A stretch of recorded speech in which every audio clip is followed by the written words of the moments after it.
voici cette fois-ci à Lanzarote, les îles Canaries, où il fait très beau, 25 degrés. Ouh, ça change! Pour essayer une moto hyper joueuse, la Yamaha MT-09. Alors la MT-09 2024, c'est la 4e génération. Elle est sortie commercialisée en 2014, la MT-09, donc ça fait 10 ans, hein, voilà. Ça nous rajeunit pas, hein. Bah, elle a bien changé, hein. 4 générations, il y a eu beaucoup de changements, je vous reviendrai là-dessus, bien sûr. On va vérifier si cette année, ça reste toujours un top roadster éligible à 2, bien sûr, avec une version spécifique, mais une moto performante et une moto sexy, une moto fun. On va vérifier tout ça. Allez, c'est parti. Alors, ce qui change tout d'abord, bah, bien sûr, c'est la position de conduite. Là, on a une position de conduite, on est un peu plus reculé sur la moto. On a les repose-pieds un peu relevés. Et puis, on a un guidon qui est pas trop large et qui est reculé vers le pilote. En fait, la position de conduite est beaucoup plus roadster que stunt. Beaucoup plus roadster. Ensuite, ce qu'on découvre, bien sûr, c'est que ce moteur 3 cylindres CP3, 890 cm3, il est toujours gorgé de coupe. Ah ouais, alors ça c'est le plaisir de ce moteur, franchement. C'est son remplissage, sa disponibilité. Waouh, il y a toujours du couple. Il tracte à tous les régimes, en fait ça c'est super. Et on se laisse guider à l'oreille par l'ouverture de la boîte à air. Ça pourrait être mieux, hein, franchement. C'est quand même...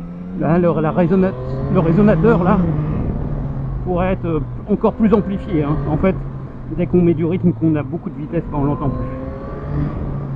On a ce nouveau tableau de bord qui est très lisible, hein, même en plein soleil, c'est vraiment pas mal. TFT couleur, donc là on a progressé en agrément. Et puis aussi des assistances qui sont maintenant bien calibrées chez Yamaha. Alors ça c'est vraiment top, hein. Ah ouais, là on a toutes les assistances possibles, hein, l'anti-wheeling, le slide control, donc le contrôle de la glisse, tout ça. Et tout cela, dans certains modes, et bien toutes ces assistances sont entièrement paramétrables. Donc on rentre dans le mode custom par exemple, custom, client, et là on change tout ce qu'on veut. Voilà, on change complètement les modes, on met exactement ce qu'on veut. 3 niveaux d'anti-patinage si on veut, du lift, du slide, pas du slide, on règle tout. Donc on se fait une MT-09 à sa main, et ça c'est top. Et puis après on n'y touche plus, hein, on l'enregistre et puis voilà, hein. Et puis comme ça on n'y touche plus. Sinon on a les modes classiques bien sûr, rain, street, tout ça, sport. Moi sport c'est toujours trop brutal. Pff, la moto elle demande à accélérer, elle cabre n'importe comment. Alors c'est toujours trop brutal. Le mieux c'est quand même le mode street, le mode rain s'il pleut, bon d'accord, mais le mode street, et le mieux c'est le mode custom que vous allez paramétrer selon vos goûts. Côté comportement, alors c'est toujours une moto super agile, 193 kg en ordre de marche, tout plein fait annoncé par Yamaha, et ça donne toujours une moto hyper agile en fait. Ça c'est top, hein, parce que les petits virages là, hop, on les efface d'un coup de guidon, on bascule sur la moto, ça c'est top. Attention, hein, si c'est bien revêtu, bah c'est précis quand même, mais il y a plus précis sur le marché. Street Triple, Ducati Monster. Et puis si c'est mal revêtu, là j'ai justement pris une route mal revêtue pour travailler, très étroite, et là je peux vous dire que ça secoue quand même pas mal, notamment de l'arrière, hein, il y a du rebond, donc c'est toujours un peu la faiblesse de cette moto, la limite des suspensions. Mais pour ça, il y a une MT-09 SP, hein, pour combler tout ça. Après, question freinage, bah, c'est bien, il y a du mordant et de la puissance. Le gros mètre cylindre Brembo là, au guidon, bah, il fait bien le boulot, hein, il est bien mordant, mais il est dosable, donc ça c'est vraiment bien. Et puis les progrès au niveau de la boîte de vitesse avec ce shifter, qui fonctionne sur de plus amples régimes, sur des régimes plus vastes, et puis dès la 3e on peut tout faire. On peut même descendre beaucoup en vitesse et quand même utiliser le shifter. Donc ça c'est quand même pas mal. C'est quand même bien.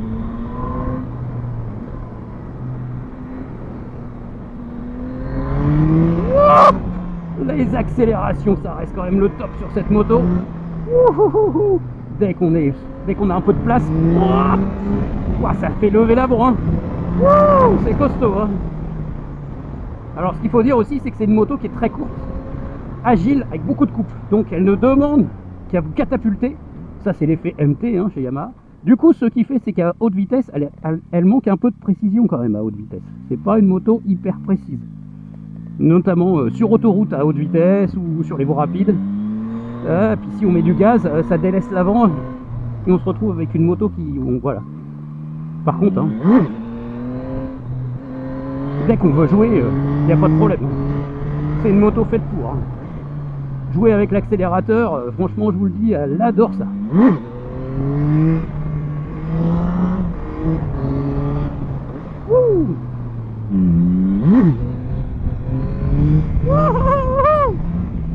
Toujours une reine des wheelings, hein.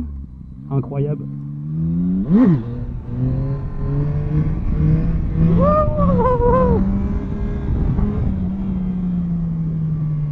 Vraiment simple. Donc maniabilité absolue, tenue de cap et stabilité, que ce soit sur l'angle ou en grande courbe. Ah, c'est encore un petit peu chaud, hein. Manque un peu d'appui cette moto par rapport à la concurrence qui pourrait être plus stable, plus rail en comportement. Mais par contre, au moins, on se marre. Qu'est-ce qu'on se marre avec cette MT-09? C'est que du fun dans les petits virolos. En fait, c'est un peu une grosse MT-07 avec beaucoup de watts. Bah voilà, c'est un petit peu ça. Et un cylindre en plus, bien sûr.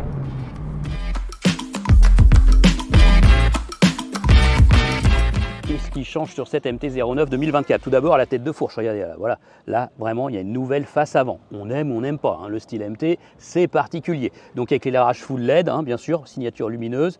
Il y a des feux séparés en deux endroits, voilà, suivant pour mettre les feux de croisement ou les feux de route. Bon voilà, en tout cas, c'est un avant qui est très compact, très ramassé, c'est tout petit, hein. Par contre, au passage, on remarque que Yamaha, ils ont fait un petit progrès côté finition parce qu'avant, on avait des gros tourments de câbles, tout ça. Donc là, ils ont mieux caché tout ça, hein. C'est un peu mieux dissimulé, donc c'est mieux rangé tout ça. Donc ça, c'est plutôt pas mal. Toujours la même fourche inversée qu'à Yamaha, réglable, pas de problème, mais elle n'a pas changé, hormis le fait qu'ils ont un peu retouché les seatings. Même freinage, là, on n'a rien touché à ce niveau-là. Environnement de bord, donc on a des tout nouveaux Komodo. Là, voilà, on les a pas sur aucune Yamaha, ça. Alors, ils sont pas rétro-éclairés, hein. Par contre, ils sont assez intuitifs à utiliser. C'est plutôt pas mal, quoi. Voilà, les clignotants, moi j'ai un peu de mal avec ce bouton là, je comprends pas très bien, mais en tout cas on a le régulateur de vitesse de série et ils sont plutôt faciles à utiliser, de même que la navigation du nouveau tableau de bord TFT couleur. Il y a plusieurs thèmes, plusieurs fonds, et puis on navigue plutôt bien dans ce tableau de bord, c'est plutôt assez facile à faire, à changer les modes, notamment grâce à un gros bouton mode là qu'on peut pas rater, ce gros bouton mode très facile. Donc on change les modes en roulant très facilement, et puis bien sûr on adapte l'électronique comme on veut avec les modes custom, donc ça c'est top, hein, parce que du coup on peut enlever le traction control, enlever le lift comme ils disent, donc le anti-wheeling, et puis paramétrer tout ça, se faire un vrai mode à sa main, donc ça c'est facile. Cette caisse de résonance là sur le réservoir, ça marche moyen, hein, en fait, suivant s'il y a du vent dehors, on n'entend pas grand chose, on entend un peu de râle mécanique, mais c'est pas très probant. Nouvelle génération, donc nouvelle position de conduite. Une moto, le guidon a été reculé, les repose-pieds ont été rehaussés et plus en arrière, un peu des commandes reculées, mais c'est une position qui se veut plus roadster, pour les virages, voilà, qui est un peu moins stunt, hein, parce que initialement cette MT-09 elle était très stunt dans sa position de conduite avec un super guidon très relevé.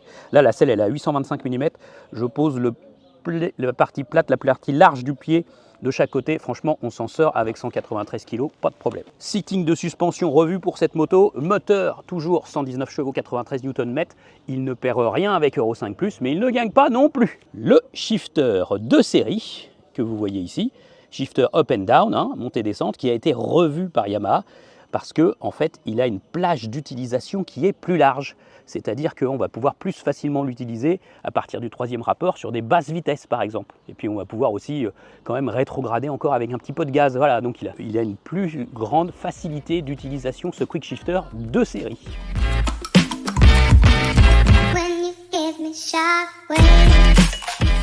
Bon bah c'était une bonne journée, hein, sous le soleil, dans la chaleur, ah, ça fait vraiment du bien, hein. Donc ce qu'il faut dire et ce qu'il faut retenir de cette moto, c'est que l'essentiel en fait est toujours là, c'est toujours la MT-09 qu'on connaît depuis le début, avec ce gros moteur, le CP3, que l'on connaît depuis le début, 890 cm3, 119 chevaux, il n'y a pas besoin de plus, hein. C'est bien assez puissant, hein, moi je vous le dis sur la route, et puis 93 Nm de couple, ça c'est surtout ce qui se fait apprécier sur cette moto.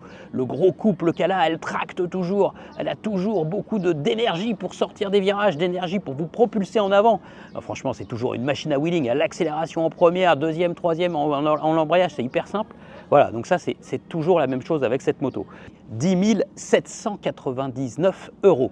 Voilà, c'est le prix pour cette MT-09 2024. Bon, moi, je vous parle souvent, en fait, dans les essais, c'est de l'inflation, parce qu'il ne faut pas oublier qu'elle était vendue 7 799 € en 2014 sans ABS et 8 299 € avec l'ABS. Donc on avait une moto à moins de 8 300 € il y a 10 ans à sa sortie. La MT-09, c'était un vrai impact marché. Bon là, Yamaha, bon, c'est 10 799 €. Donc c'est quand même une moto qui reste dans le cœur roadster de gamme du gros roadster sportif et qui reste quand même relativement abordable par rapport aux concurrentes. Donc c'est toujours un prix placé. Voilà, donc on ne peut pas dire que ce soit un défaut ce prix-là, même si c'est vrai qu'en 10 ans, il y a quand même eu une sacrée inflation. Voilà, je vous invite aussi à aller lire l'essai sur motostation.com, hein, vous allez apprendre encore d'autres choses sur cette moto. Et puis n'oubliez pas de vous abonner, n'oubliez pas d'activer les petites notifications, hein, parce qu'on a remis vraiment bouchée double sur les essais. Il y en a d'autres plein à venir aussi sur Motorlife. Voilà, à bientôt.